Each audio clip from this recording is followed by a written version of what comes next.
Batman's in more trouble, and Remus Lupin is coming for Wonder Woman. It's all the DC news from this weekend. I'm Sasha Perl-Raver, and this is Screen Junkies News.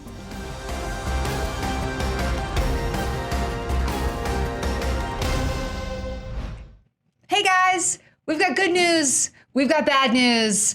The good news is we might know who the big bad for Wonder Woman is. The bad news is we don't have any clue who the director of the Batman is going to be. So I ask you, what would you like first? Good news or bad news? I mean, let's get this good news. Let's get some positivity out of the way. All right, news. good news. So the good news is, like I said, we may have our idea of who is going to be the super big bad in Wonder Woman.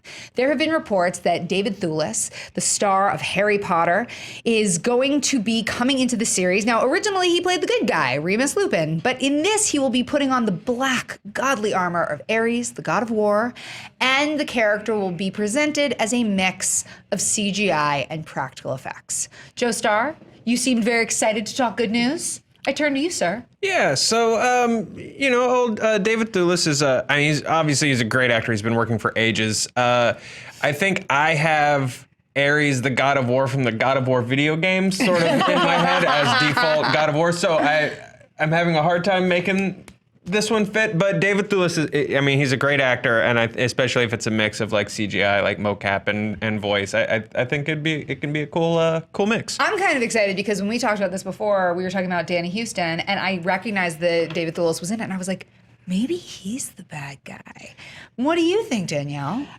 So there was a period, I guess, like after one of the new, I don't know how many 52s we're at this point. We're like, new previously owned 52. I don't know where we're at, but there was a point where Ares was like, he wasn't like the big guy in the armor. He was just like an old dude in a bad suit that kind of mentored Wonder Woman in one of those incarnations. So I'm wondering if maybe that's because it makes way more sense when you think of him as like a dude in a rumpled suit who then turns into like this hulking, and that's how we go warrior. from practical effects into a CGI. Yeah, the comics have always played with sort of that Greek mythology idea that like the gods could come down and be common people. They did that with Sandman was huge with those comics. Yeah. So I could definitely see them sort of doing a mix of the two where you start out with them as like the dude in the suit, and then because it's a comic book movie, the third act is a big CGI fight between Wonder Woman and a bad person. Well, so that's the question. Is he going to be the one that she faces off against? Is he more of a puppet master? I think so. I mean, it makes complete sense if you're talking Ares, and sometimes in the DC comics, he's gone by just war or whatever. So the idea that he's the one who starts like World War II, like it's such a perfect fit. Like it seems like that's what it would have to be. Of course, it's a rumor. Like we don't know that that's what it is. Yeah. But it just seems like that would fit together beautifully. If it is a combination of CGI and practical, how does that make you feel? Joe Starr, you've been so positive. I will go to you first. I mean, I think it could be cool. He's he's worked with a lot of CGI characters and stuff in the past, of course. He is in one of the all-time great fantasy movies, Dragonheart. That's a great and also movie. worked with That's multiple the great CG fantasy characters in Basic Instinct too. So I think the dude's got the history. He's down for it.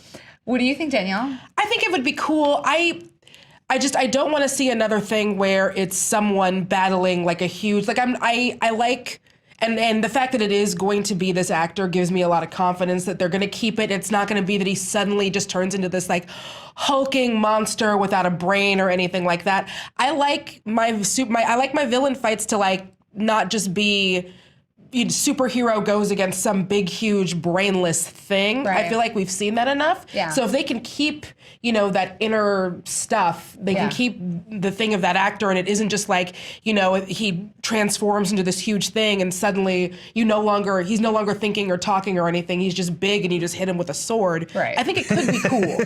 Yeah, I feel like whenever I see a CGI character, I don't know, maybe I've just been burned by, The Amazing Spider-Man 2, but I would just love to see it be, I don't know, I like people better. I do. I like people. I like people. I would love, Yeah. but I still believe that Wonder Woman's going to be awesome, and I can't wait to see it.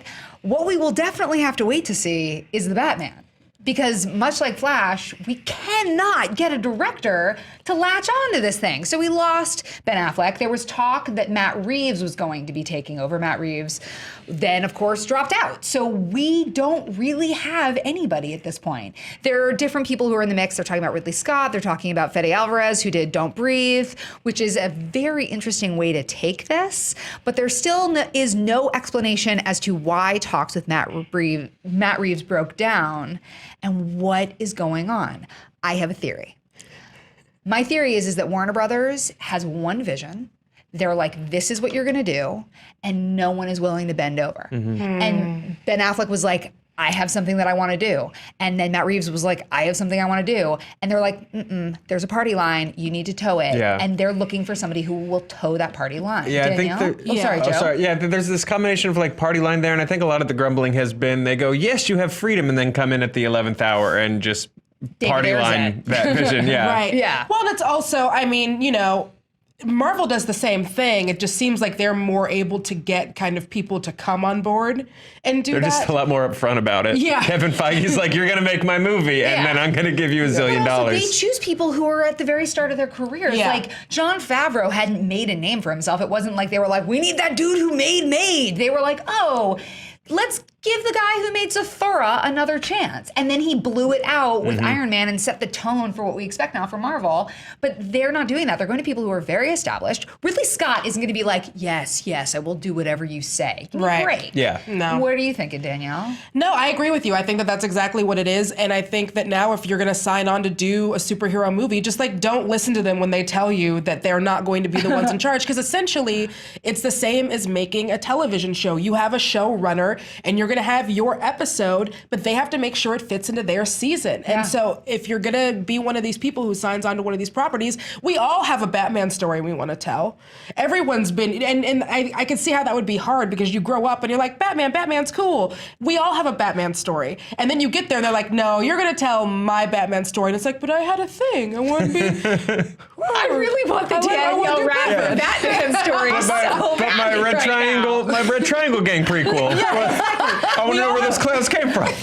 We all have like the story that is in our head that we want to tell. And I think especially with such a loved character that we've all loved since we were like able to understand words and things, it's hard to let that go. And it's hard to let go of like, oh, but if I was going to make this movie, this is the movie I would make. And then you go in and you're like, nah, you're going to cash this check and you're going to make this movie. And then it's like, it would well, be a nice check though. I bet it's a great check. Yeah, real good check. Okay. I mean, I'll direct whatever Batman movie they want me to direct, honestly. Warner Brothers, call Joe Starr. The fan base is already mad at me, so it's fine. Oh, so like I'll take it. There. Yeah. Okay, well, we've played this game before. Besides Danielle Radford and Joe Starr, both of whose movies I would love to see. Who do we want to see direct this bad boy? I mean, Ridley Scott would be great. That would be, I don't think it's going to happen, but like... Such an insane movie. I'd watch it. I'd watch the hell out of it. Desperately want to see the Ridley Scott Batman now. All right. I think it would be, it would be crazy. It would be out the box, but I think that I want to see an out the box Batman now. If you're going to show me the Waynes get murdered and shots of pearls again, then you have got to give me something different. Well, how about the Wayans and a turkey baster? I'm just saying, bring in Alvarez and you never know what you're going to get. I think he would actually be a great choice because he is sort of new in his career. He made a lot out of very little. Like, he didn't have a huge budget for Don't Breathe. I think that would be a really, really interesting choice, and obviously tells you that the Batman is going to be super dark. But also, Mat Reeves is established. They need to find somebody who wants to take that next step and like will really do the damn thing. I don't know. What do you think, Joe Starr? Well, I mean, there's a huge list of people who are happy to do that. You know, I'm on it. Pay me to direct whatever Batman movie you want. I will learn to direct. I've been really into the idea of Stephen Chow directing it lately. He did Shaolin Soccer and Kung Fu Hustle. That's cool. He's such a, I don't know, he's weird, man. At this point, I don't care. Just give me like just throw something crazy at the wall to shake up the DCU, and I'll see it. And I think a Stephen Chow Batman. He also, if you haven't seen his other stuff, he did a movie called Mermaid that's nuts. He did a movie called oh shoot, I just lost it. Sorry. He did his own like E.T. basically, his own riff on Spielberg. So he can play ball, but then also have still bring in his style of what it would look like if Shaolin people played soccer. So I'd be into a Batman movie. I dig that a lot, but you just said something that made me think of Midnight Special because you said E.T.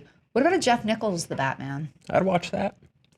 I just want a Batman. I just want someone to get. I will watch any of them. Like you have my Batman. money. There's a Batman of Robin. And there's a Batman Begins. I can play some Batman Arkham Asylum. You can watch Batman The Dark Knight. You can watch A Killing Game. I know, but Killing Joke. Whoa, don't get mad They at me. almost came Do not after add you. her. Whoa, Stay out of her don't mentions. get out of my mentions. It's the Killing Joke. Oh, jeez.